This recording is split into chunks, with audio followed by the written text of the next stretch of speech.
Imagine living a life where pain, death, and poverty hold no fear for you. A life where your only concern is to live virtuously and fulfill your true potential. This is the essence of Stoicism.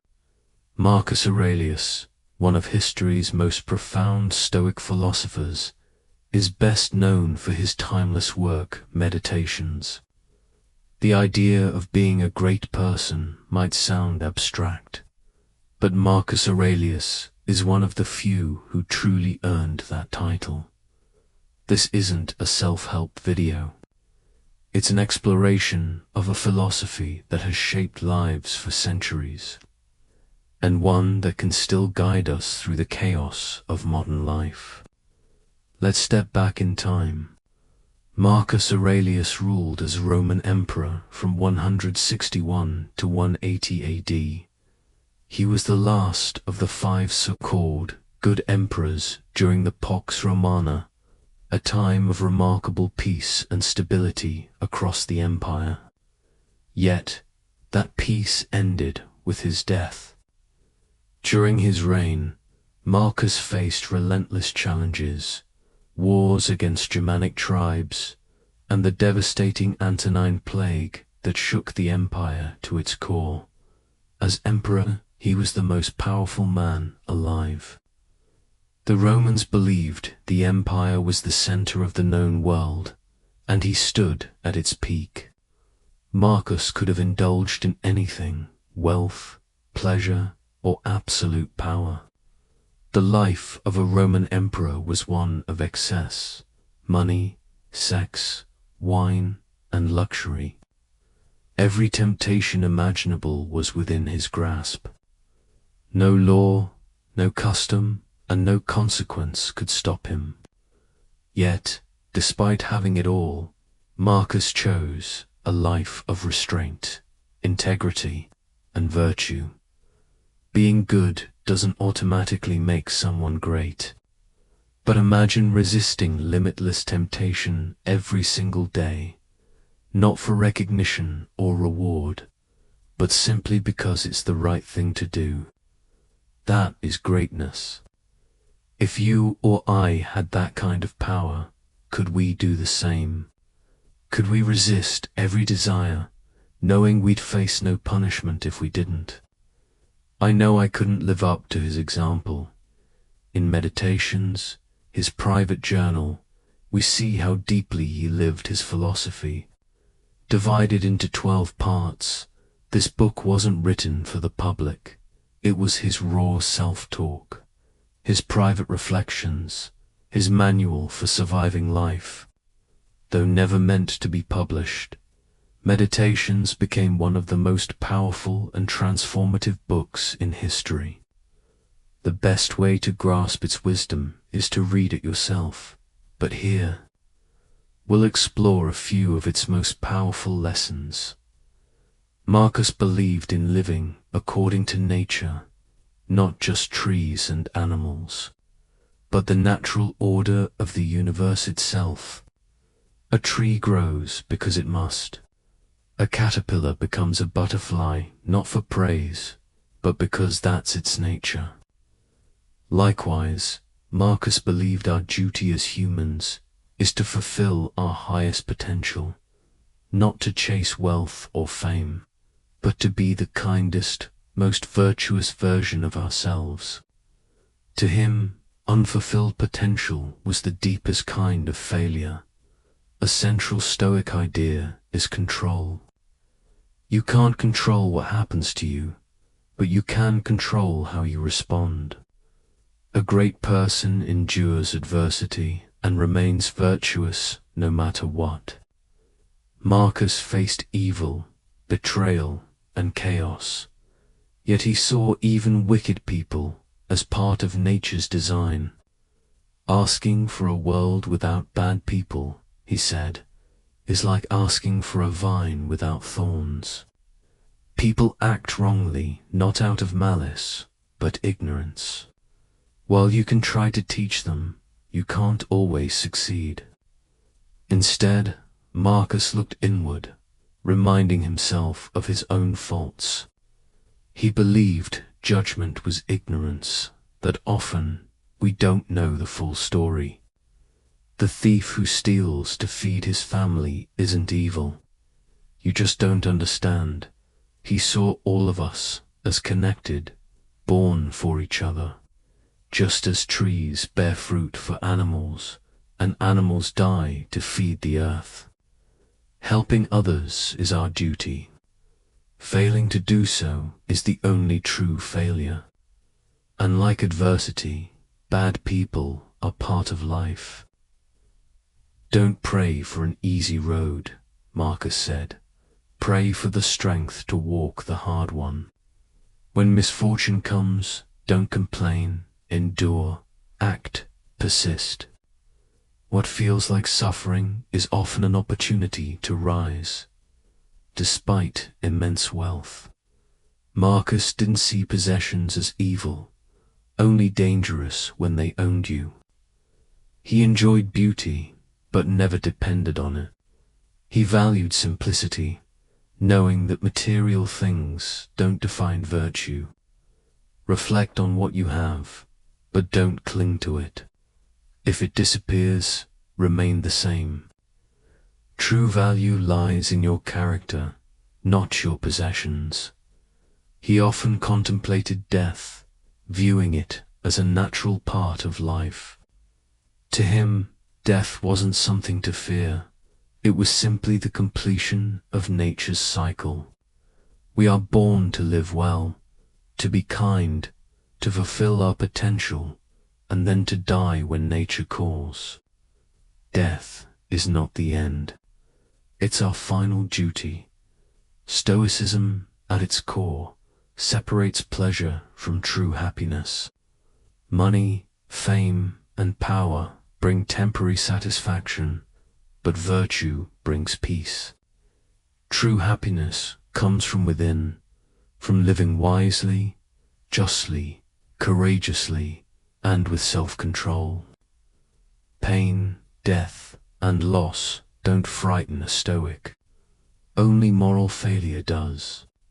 The Stoic fears one thing, becoming less than what they could be. Marcus once wrote, "The best revenge is to be unlike him who performed the injury." When his trusted general, Avidius Cassius, betrayed him and declared himself emperor in 175 AD, Marcus had every reason to crush him.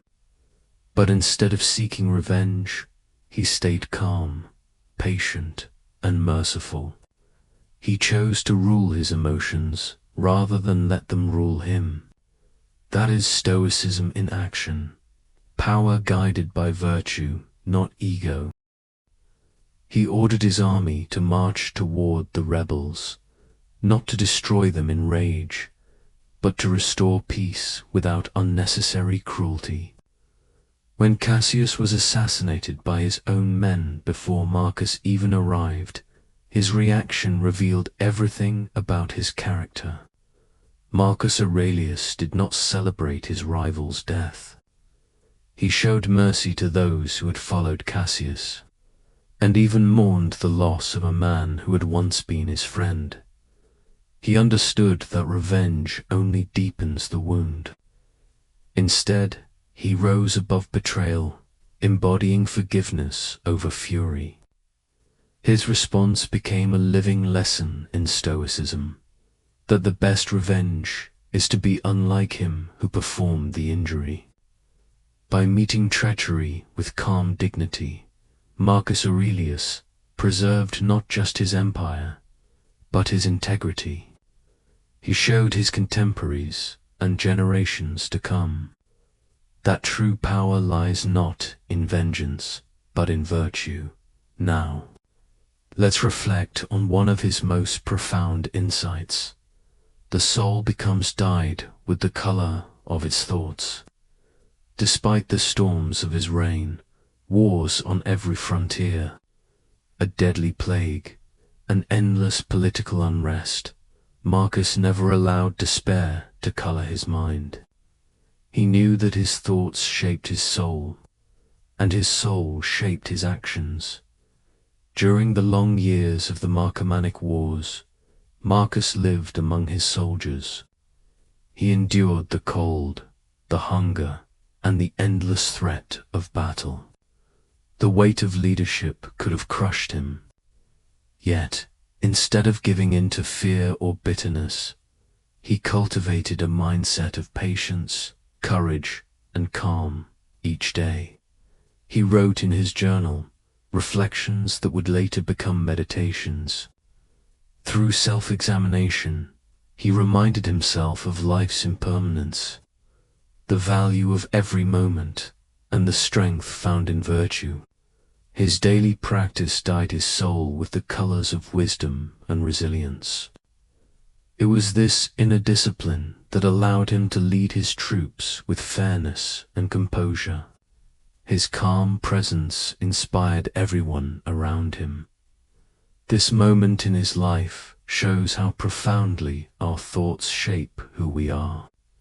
Marcus Aurelius proved that through inner work and self-reflection, we can master our emotions, lead with clarity, and stay true to ourselves even in the darkest times. Now, let's move to another one of his timeless teachings. Waste no more time arguing about what a good man should be. Be one. When the Antonine Plague ravaged the empire, fear spread faster than the disease. Crops failed, families fell apart, and leaders argued endlessly about what good truly meant. But Marcus didn't waste time debating, he acted. While others philosophized, he organized relief. He funded sanitation efforts, established medical aid, and ensured fair distribution of resources. He personally contributed his wealth to help families who had lost everything. Through his actions, he showed that true Stoicism isn't about cold detachment, it's about duty, about doing what's right when it's hardest. Marcus demonstrated that leadership is not defined by power or eloquence, but by service. And in serving his people, he embodied the very virtues he preached: courage, justice, and compassion. His response to the plague turned despair into hope. People saw him not as a distant emperor, but as a man who stood beside them, facing the same fate. Through this, he reminded the world that true goodness is lived, not discussed.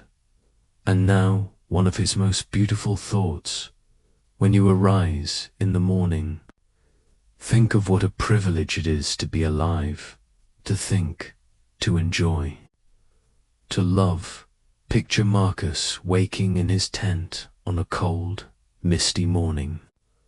The wind cuts through the fabric, and the distant sound of soldiers echoes beyond. Before facing the day, he closes his eyes and breathes deeply. He reminds himself, simply waking up is a gift. To be alive, to think, to love. These are privileges, not guarantees. He feels gratitude for his family in Rome, for the men who follow him, for the chance to act justly once more. As he wraps his cloak around his shoulders, he finds comfort in its warmth. Even the birdsong outside brings him quiet joy. These simple moments of reflection center his mind before he steps out to lead. When he greets his soldiers, his calm presence uplifts them. His gratitude becomes contagious. Throughout the day, whether planning, strategy, or sharing bread around the fire, he reminds them to notice the small blessings, to find strength in what remains good that evening. As the firelight flickers, he gathers his troops and shares his wisdom every morning. Remember how lucky you are to be alive, to think, to enjoy, to love. His soldiers listen in silence. and soon they too begin each morning with gratitude, finding purpose even amid war. This practice of appreciation didn't just make Marcus strong, it made everyone around him stronger. Even today, his lesson endures. No matter how dark life becomes, there is always something to be thankful for. Gratitude transforms hardship into meaning. In the end, Marcus Aurelius's life and words reveal one of the greatest truths about human strength, that virtue, not circumstance, defines who we are.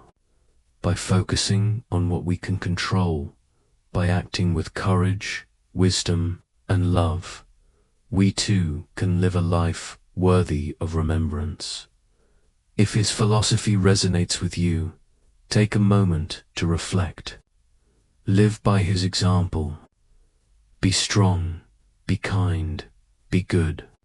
And if this video inspired you, consider liking, subscribing, and sharing your thoughts below, so we can continue exploring the timeless wisdom of Stoicism together.